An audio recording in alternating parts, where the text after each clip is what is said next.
Welcome back to the STAKK YouTube channel. STAKK Nation is your boy Brazen. Your boy Double O. All right. Ladies and gentlemen, today, we're going to be talking about something very interesting, something that has been going on, and of course, we know that we are trying to solve pretty much an age-old problem, right? Yes, sir. Which is money.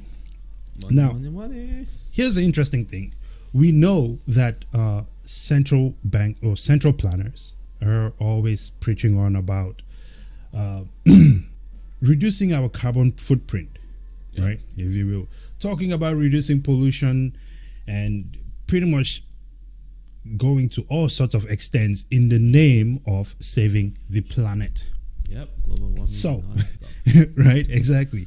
And it's interesting because one of the things that we have noticed, and I'm sure you may have noticed as well, is this idea that Bitcoin is destroying the world, right? Mining consumes a lot of energy, and as a result, we're just increasing, to, I guess, the decay of our environment. So, we decided, hey, every time we see these articles about, the environment is going to heck, there is nothing we can do about it we can do something about it, but we're not trying. And so, I've been thinking to myself, well, we have Bitcoin here. Bitcoin seemed like a solution to many, many, many problems, right? And we would just like to just take a step back and just do a quick comparison between Bitcoin and Fiat. Money as we know it. Right? Fiat / CBDCs. Money as we know it. Perfectly said. Right? And what else can we say? Let's jump right into it, right? Because I think it's quite interesting. And by the time we get to this, we would like your input. Why do you think things are this way? Double O, go ahead. All right. By the way, thanks for watching us again as usual. We're going to start with the first topic today. The first topic today is decentralization. Decentralization. Yes. Ooh. That's the biggest topic of today at the moment, Right. I don't even know where to start with this. I like to believe that everybody that is living today, kind of like our age, want to believe that decentralization is normal. I mean, like centralization is normal. The banks telling you or trying to control the funds and so on and so forth is normal. That was that story we were talking about in the last video about, if you were born into it, you just accept it as the norm because that's what you know. But the reality is that that's always never been that way, right? And that's what Bitcoin is doing separately or different from than the usual fiat, is that it's not centrally controlled by some government, or sometimes it's never government, the banks. The banks are not the government, it's just a group of the 0.01% that controls the nation. So that's something that Bitcoin changes, is that it gives you back the power to control your time and your money, so that way you distribute the money the way you want to. We're not saying we don't want to get taxed. Tax is the way for us to maintain the community and provide services for the community, but it's over taxation left and right. Even with inflation is eating taxation for those of us that are living today. Absolutely. I mean, I think decentralization definitely offers like a unique feature, right, of true property ownership, right? When you have your money in the bank, well, you could say it's not your money. Really. Yeah, right? You could say it's not your money. The good old days of the banks are gone. Absolutely. And so the bank may, pretty much do whatever they want with your money, whatever the case might be. But with decentralization, right, there's that individuality that comes with it. And then there's the voluntary aspect of choosing what to do with your money. And I think most people choose to do good things with their money, right? So that is I would say that's already one strike there, right? Centralized system right now does not really work. We've seen it fail over and over again, right?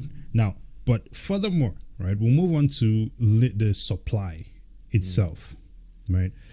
Currently, we can see that when there is no supply or there is no way to control, right, the value that is essentially being dispersed out there, right? That would be, simply put, printing money, is really the main thing we're getting at here, Yeah.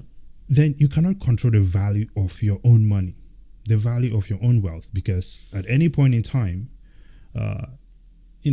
depending on what is happening, the Feds may adjust these rates in your favor or not in your favor. Most of the time, it's not working out for the favor of the general public, right?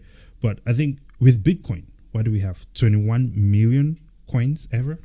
Yeah, people always say, "Oh, why is it just 21 million?" It's just a nice guess, but really, when you compare it to gold, Right. which supplies still constantly increase, but it's not really doing its role as an edge against inflation. Gold has been like flat for almost 20 years now. Yeah, I think it's almost maybe 10 to 15 years, 10 maybe to somewhere 15 there. years now. So Yeah. that's one challenge. It's not that gold is not working, but we are no longer on the gold standard. So comparing gold to your country's GDP, that's not working. It's not. So it's just right now we just have fiat. So fiat is this is why we're comparing Bitcoin to fiat, because that's what the central banks has given us to work with.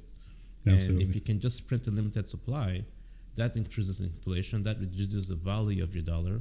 I think we did some recent videos about the value of your dollar and what it is today over time. Oh man, dude, the value of the dollar has been tanking. I think we had a chart of that somewhere, and I don't know. We can probably pull it up by the end of the show here, just to kind of show you how much of a difference it is between the dollar and Bitcoin itself, right? How the value of the dollar has just been sinking against, compared to Bitcoin, and Bitcoin has just been skyrocketing. So That's right. yeah, there we go. So you have Bitcoin against the dollar. I mean, look at the short period of time that it took Bitcoin to get over there. That speaks to the level of adoption. I would say that, right? Yep. And so with that 21 million limited supply, I think it gives you a fixed ledger, right?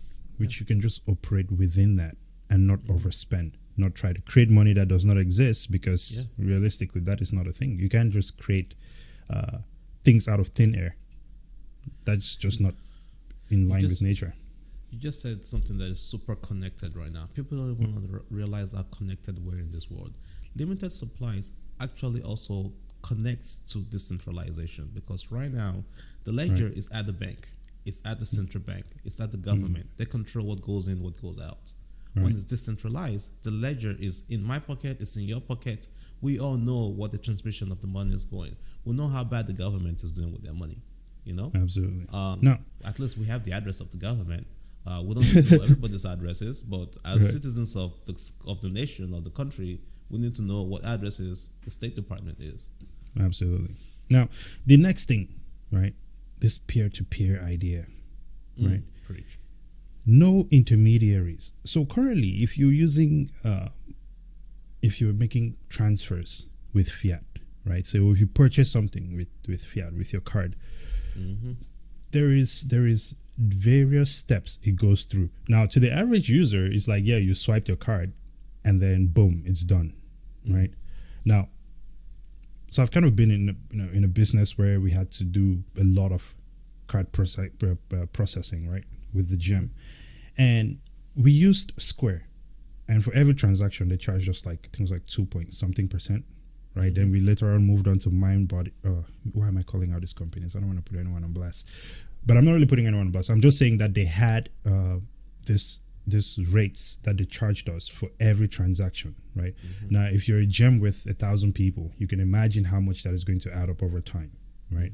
And so you have to go through all of these intermediaries before the funds are settled. For you just swipe it and it's done, but it probably takes about 5 days. Or if you're transferring money, it takes about 5 or more days, sometimes 7 days. Peer-to-peer.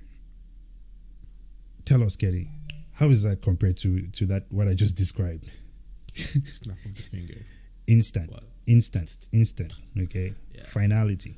Yeah, it's that simple, man. I'm not sure what else to add to it. Yeah, I mean, it's like giving someone cash, right? If you give someone $10 of cash, they have that $10 of cash. Even that is not efficient because I gotta travel to you to get Exactly, exactly. That is not efficient either, right? Talk about aggregate efficiency, and that's the thing, because like it takes that ability, right? That finality, and it essentially just makes it the most efficient thing ever, right? Once you send it, it's done. No double spending. Do it globally, like exactly. You were from Iran, and my country does not like Iran. But for Christ's sake, my cousin lives in Iran. I need to send him some money. He needs to survive. Exactly. You can't send money to Iran. I'm sorry. Yeah. So I mean, I think that in itself, right? It's a major advantage over the legacy system. Now, network consensus is another thing here, right? That division of privacy. Oh well. No. Before we even go to there we go. Okay, never mind. Wrong slide. Yeah. We're here now. So network consensus, governed by majority rule. What would you say about this one, sir? People don't believe that. People, maybe if you don't understand the technology, then you can say, oh, people like Michael Saylor and all those guys buying up all the Bitcoin in the space can start being the gods of Bitcoin. It doesn't happen that way. The software was not designed for one person to have full control. Or say they want to be the my guy Ellen of the energy industry and say, okay, today I'm going to pump Doge and Doge is going to go up. Right. It doesn't go up based on that. You know, I was hoping that you would actually going to bring up that example, and you brought up that one. That's all right. Because I'm an honest guy, I like it. But no. I mean, no, not the Elon part, man. You know, I'm not an Elon fan, man. But the first part about ownership of Bitcoin, right, and how Michael Saylor owns a bunch of Bitcoin. And I've gotten to this with so many people on Twitter. I feel like I really spend a lot of time going back and forth with people on Twitter, man. You need to stop that, man. You don't have time for that. Hey, man, look, this is the thing. It's not like I'm on Twitter like trolling people, right? I'm on Twitter and I'm engaging people in these discussions because one thing is that, unfortunately, there is this saying in Africa that the empty vessels make the loudest noises, right? And so there's a lot of times when you run into people on Twitter. That's backward. Empty vessels make the loudest noise. Yes. Empty vessels make the loudest noise. Yes. What did I say? I think that's what I said. I hope that's what I said. Yeah, but if it wasn't, that is the correct one. Empty vessels make the loudest noise. Yeah. So you have people who kind of like push out all this crazy stuff. Like someone will come on and say, "Hey, so much for decentralization, right? And so much for about only the top 10% of people own all the Bitcoin or something like that." And I'm like, well, that does not matter, because there is a governance aspect to this, right? Where you get to vote. If you're running a node, right, a Bitcoin node, you're helping with validating transactions on the blockchain. The fact that Michael Saylor has however $1 million in Bitcoin does not mean that he can override block transactions, right? So it's always going to be that general consensus going on. So it cannot override the ledger either. Exactly. So unlike with the bank, where it's whatever the bank says, whatever they say goes, and whatever they find as a solution to whatever issue is what goes. So I think that in itself gives people back that power to take control of their money. This goes back to the connectivity of everything.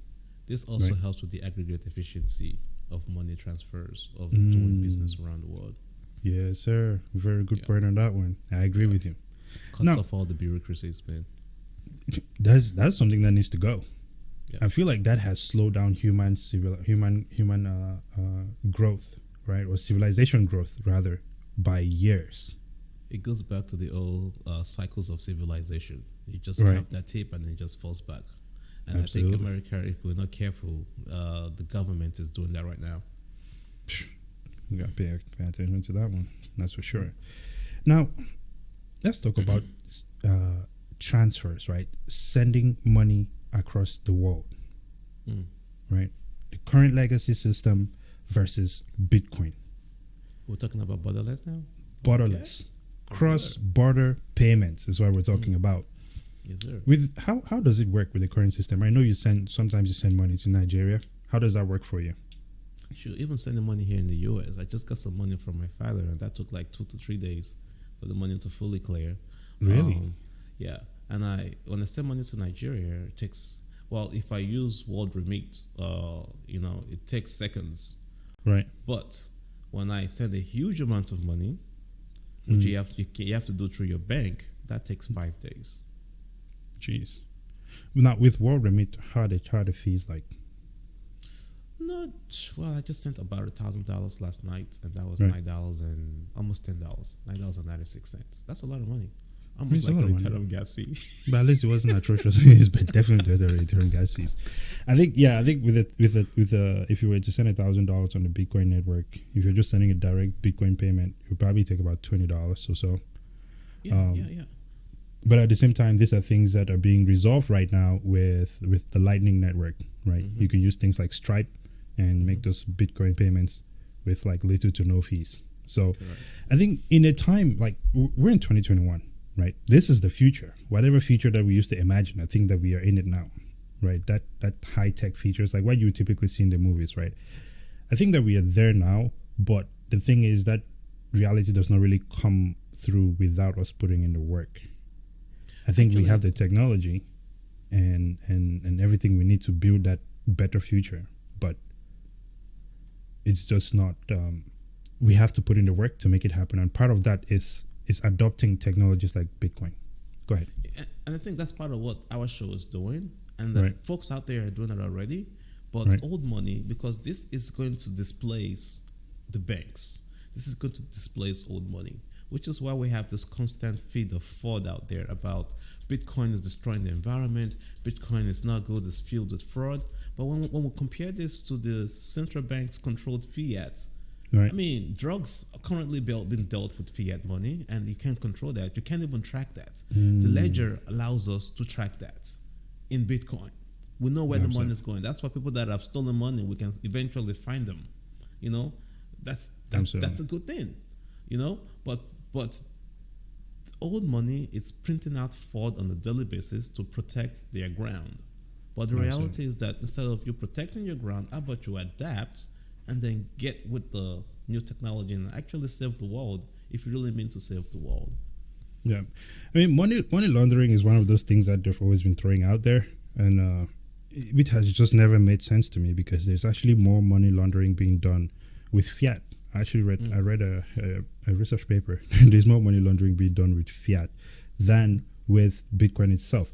Now, I will take it a step further.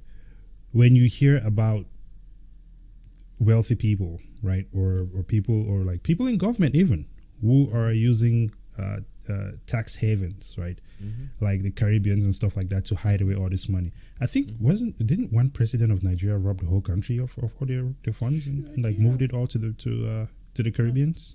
Okay, True, even to Europe. He did that in cash. He didn't do it in Bitcoin. Yes, sir. So I would say that, and you have to really think about the magnitude of that. That is one person who stole the resources of millions of people, of a whole country. That's fiat, Right. by the way. Exactly. That is a whole Through the country's banks, and the banks knew budget. about it.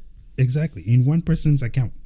So it's kind of atrocious when they bring up some Try of these doing that things. with Bitcoin.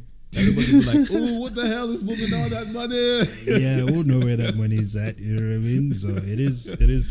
But here's one thing: I think that government entities who are who are using Bitcoin and the blockchain should identify their addresses on their website or something. I think it should be a requirement.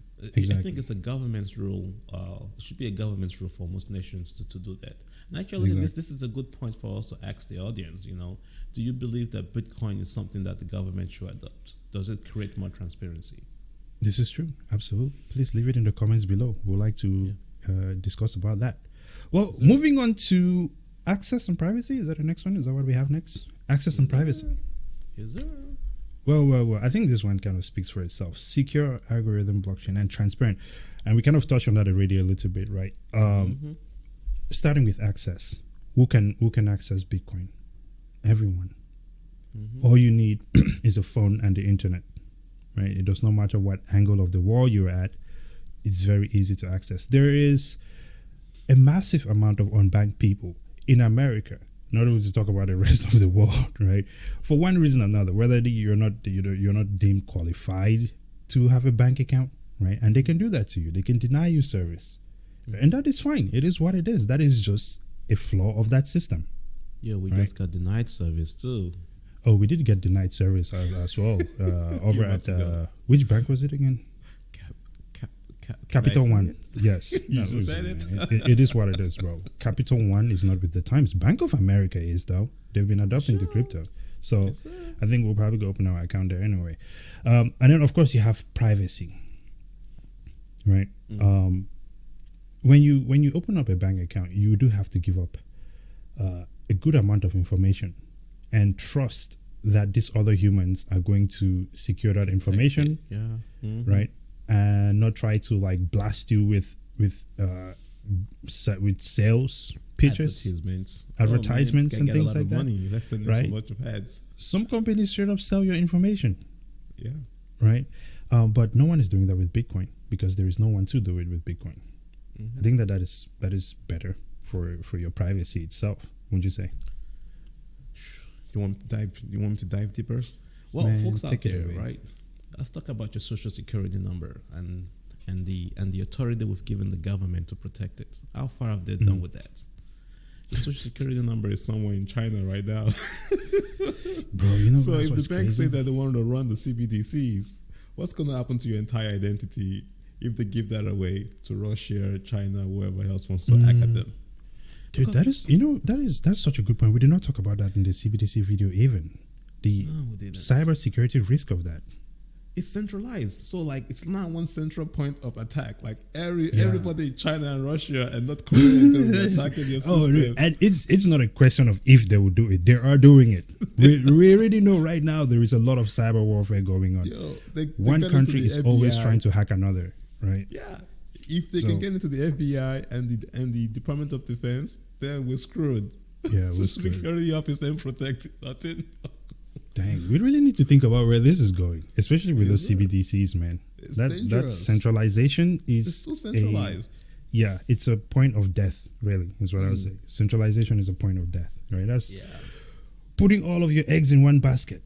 So I would say that. Now, the biggest one, before we wrap this video up here, environmental consequences. Elephant in the room. Oh man, I love this one. Now, we in a video we did a little while back, we spoke about aggregate efficiency of the US being absolutely horrible, right? I think it's like over 70% of the energy produced is actually wasted before it actually gets to a point where it can be used, right? 70 or 80, don't quote me, somewhere around there. But we decided that, hey, let's do a comparison, right? If there is so much judgment really coming from the woke environmental activist, Congress. exactly, and you have Congress and whoever else is out there. We've seen the articles non-stop saying Bitcoin is pretty much damaging the world. They believe that this energy is being taken from other things that could be more useful and being used for Bitcoin. But the reality is most of the energy that was being used for mining was energy that was going to waste in the first place. Furthermore, once this started coming up in the news, most mining companies started moving towards renewable energy, right?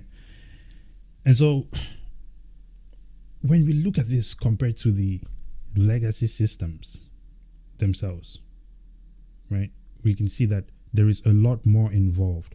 I think we had some yeah, there we go. We had some slides for that there. And I just want to take a look at this here. When you look at this was some research done by Galaxy Digital, right? Which showed an estimate annual energy consumption, right, for the banking system, gold, and Bitcoin, right? And one thing we can see right away is that Bitcoin uses less than half the energy of the banking system. But then, before we even go into the numbers, right, let's just kind of go over, we'll just talk about like some of the things that are contributing to this on a general level, right? I was looking at that chart and I was thinking they should have had that oil. Oh, the total oil should be in there. Big oil. I mean, if oil was in there, do you think oil consumes more than the banking system? I feel like they probably do. Simplest example, the tanker that takes the oil to the gas station. Then you got to drive all the way multiple miles to pump it in the gas station, and then you got to drive multiple miles to go get the gas. Yeah. All that craziness. Absolutely. Anyway. And I would say the same thing. Like, say, with Bitcoin, you have the mining, right? And the mining, it consumes a lot of energy and is required to keep the network secured. Now, let's talk about what consumes energy with the bank. What would you say, Double O? What are some things you would say? Infrastructure, baby. Infrastructure. Those buildings. So you have buildings, electricity going to the buildings, and then maybe every bank teller has a computer in the building. Yep. What else can I say? This is the same. This is a similar example to, and this one just came to my mind right now. This is a similar example to like what you said about the trucks having to take their gas, the oil to the gas station and things like that. Imagine someone who works at a bank. You have to wake up in the morning, okay? Get in your car, consume energy, right? Get to the office before you turn on your computer, right? Just by the time you get to the office, you've already burned quite a bit of energy before even starting to work. Now imagine efficiency, baby. Exactly. Now imagine international bankers who have to fly sometimes, right? That is even worse. You want to talk about the militaries protecting our money? All the weapons, and the amount of resources, right, to protect the money itself. That is just colossal. Yeah. So, and that is just like estimates, just guessing from the top of our heads, the things that happen between Bitcoin mining and the traditional banking itself. Now, let's actually take a look at some numbers here. So, Galaxy Digital compared the Bitcoin network's energy consumption with that of the banking system as well as the gold industry. Since the largest cryptocurrency is often compared with the two, the report found essentially that the gold, right? So banking and gold, right? Let's begin with banking first. Banking consumes about 263.72 terawatts hour per year, right? And then you have gold coming in with like 240 terawatt hours per year. And Bitcoin, and this mind you, this research is not too long ago. I think it was like last year. Yep. Bitcoin was at 113.89 terawatt hours per year. So I'm not even going to stop there. Let me just even go furthermore. Now, this year is essentially research and information that has been put together by the bitcoinpolicy.org, right? This is a kind of an organization that is for making sure that Bitcoin continues moving forward and much more. Definitely check out their website. You can find this infographic on there as well. As a matter of fact, they will be presenting this to Congress today. Is today Thursday? Yeah. Today. This will actually be presented to Congress today, right? And I'll be interested to see how they ignore non-profit, by the way. There's no money behind this. Non-profit. Exactly. So now, environmental impact, right? Bitcoin proof of work accounts for roughly 0.27% of global energy consumption, less than gold or mining, or residential air conditioners. How crazy is that? Turn off my air conditioner. Exactly, right? Now, 28 to 56% of the energy used for Bitcoin mining at this time, right? It's 2020, right? In 2020, that is renewable energy. And then we have a little bit of a graph here, which kind of shows you the energy consumption between residential air conditioners, transmission and distribution energy loss, right? This is moving energy around, and the gold industry and Bitcoin. So this makes me ask the question, why is it that mainstream media and the institutions still demonize Bitcoin for being essentially, I mean, they're pretty much making out to seem like the worst use of energy in our time?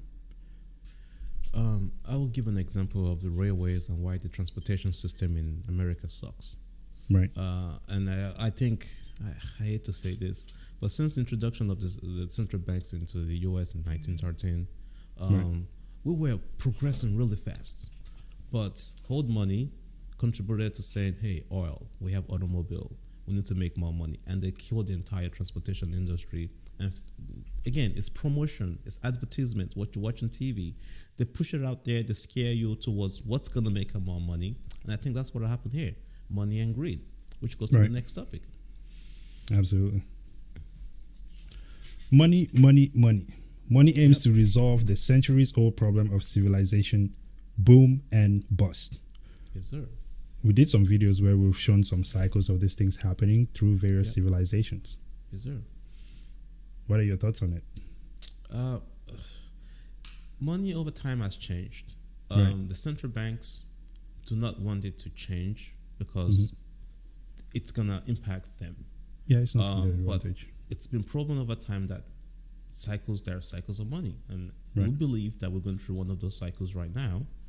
We don't believe it's the end of this current civilization, but if it continues this route, we're going to definitely get ourselves destroyed. So the face of money is changing. We went from rocks, from trading to rocks to stones to metals, and then to fiat money and to credit cards, now to digital currencies. And using CBDC, which are not cryptographic. Well, they could be cryptographic, but they are not really blockchains.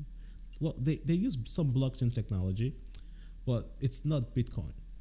Yeah, it's not not Bitcoin. Decentralized. Yeah. And people just have to start thinking to themselves. You have to make a decision. If you're watching this video right now, would you rather have the central banks, which are not your government, by the way, just get this right. They just have the government's authority to print your money, to continue to run your money and run your life, or do you want to get control of your life back to yourself? Absolutely.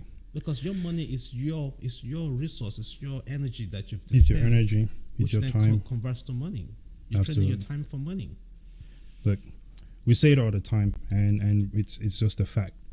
Money always changes, and right now money is changing, right? And I think it's definitely time for everyone to just revisit this. So I completely agree with what you're saying there, and I don't know. Hopefully, we end up on the right side of this thing. Hopefully, humanity selects the right one, because there is evidence, right? Like everything we show here is evidence. What is it we're trying to accomplish, right? And whether it's less dang, what do we call this thing again? Less control. Less corruption. Corruption, yeah. How could I forget the word corruption? Yeah. So whether it's less corruption, right, or just better, increasing our efficiency as a society, right, reducing our footprint. Yeah. Exactly. Decentralization, speed, privacy, security. These are just things that Bitcoin offers, and really an honest economy, right? Yeah. Hard money, store of value, all of those things. And when you really sit there and you look at the overwhelming amount of evidence that shows that this is a path forward, yet we have people who claim that they're looking for a path forward, but they still turn their backs on things like Bitcoin.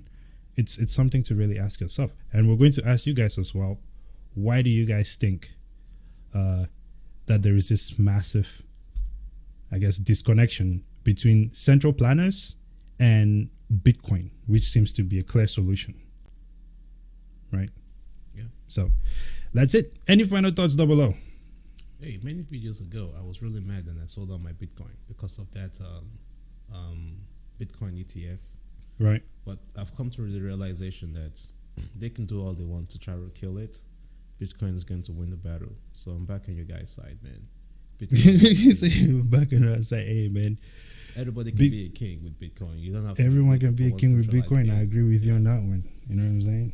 Ladies and gentlemen, we really thank you for watching our videos. It really means a lot to us, right?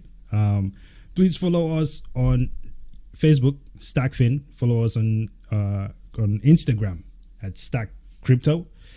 And of course, we are on Twitter as well. I have to go see what Peter Schiff is up to on Twitter today. Okay. You guys thought I would forget about that one. No, I still gotta go see what Peter Schiff is up to. So it's really fun doing this every day. We really appreciate it. Please do not forget to like, share, and subscribe to the channel. And yeah, Double O, any final thoughts? Thanks for subscribing. Hey, thank you.